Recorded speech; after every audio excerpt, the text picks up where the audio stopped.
Political authority and democracy. Catholic social teaching offers a general model of authority shaped by the actions and works of Jesus Christ. As we know, Christ's authority was rooted in his deep love and care for those entrusted to him. This is an especially important premise to keep in mind. Why?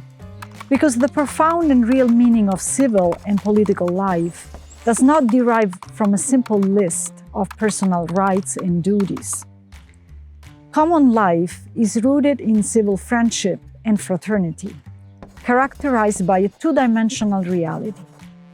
One is the dimension of rights, safeguarding individual interests, granting respect, ensuring the protection of material goods and their fair distribution. The other is the dimension of friendship, the protection of non-material goods, in which a selfless desire to respond freely to the needs of others inspires the decisions of political leaders, and a spirit of solidarity and mutuality motivates actions.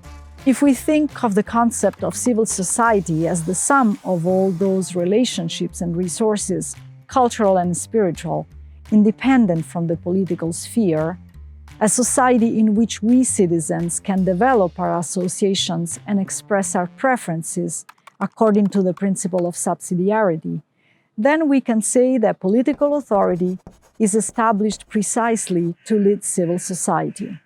To serve civil society, political authority must promote both the dimensions of rights and friendship. Thus, the focus of political authority must shift to the integral human development of people, because it is precisely integral human development that grounds and justifies authority. Integral human development, as we know, is multifaceted.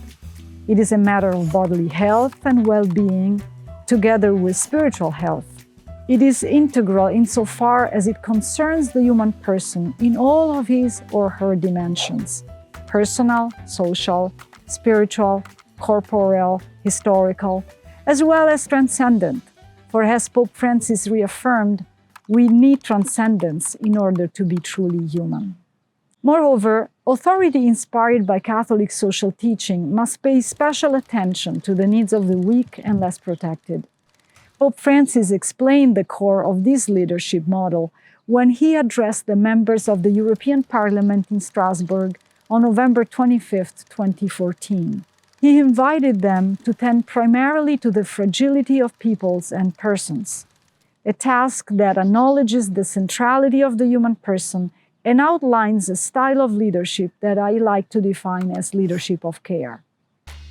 The Church has always proposed a model of authority that centers on the social nature of the person and the belief that we are all members of the same human family. In this perspective, political authority is necessary to guarantee an ordered and upright community life by orienting human freedom towards the common good.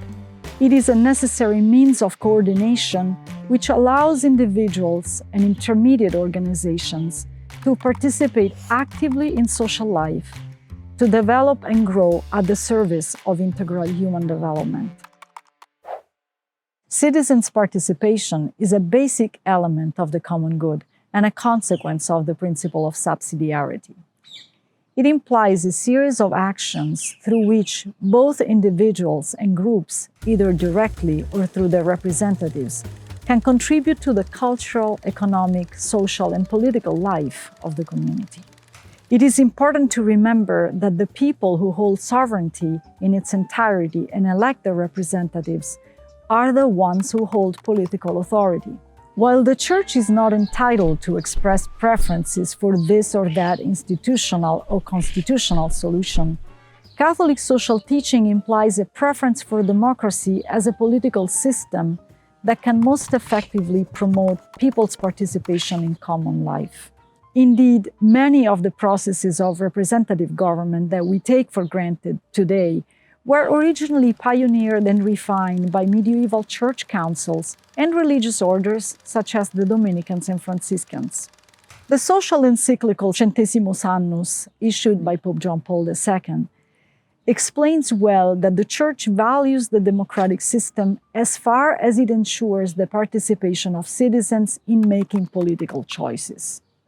However, the encyclical also states that authentic democracy is not only the result of the observation of a set of necessary laws and rules or procedures. True democracy must be rooted in the same essential moral values that inspire the democratic procedure, precisely the dignity of every human person, the respect of human rights, a shared commitment to protect the weakest, care for our common home, and the pursuit of peace. This is what gives democracy its deepest justification and a solid foundation. It is important to note, these moral values inspire democracy. They are not determined by democratic majority. They are not subject to political or cultural trends. The desire for power or money cannot manipulate them. Catholic social teaching has traditionally reiterated that democracy is technically a system, therefore it is a means and not an end in itself. Democracy requires involvement on the part of all and for the promotion of all. Therefore, personal commitment, and we could say personal conversion, is at the heart of this process. This type of participation moves people beyond partisanship, orienting them towards the common good. When this happens, then the members of the community begin to see others not as subjects, but as fellow citizens. Democracy is enlivened when those fellow citizens begin to see themselves as interdependent, when they choose solidarity over competition, when they take responsibility for creating a culture of respect, when they discover that contract and gift can be integrated, when they begin to realize that men and women are capable of identifying shared goals that transcend their differences, when they learn that they can live together in a collaborative way and together they can search for greater happiness.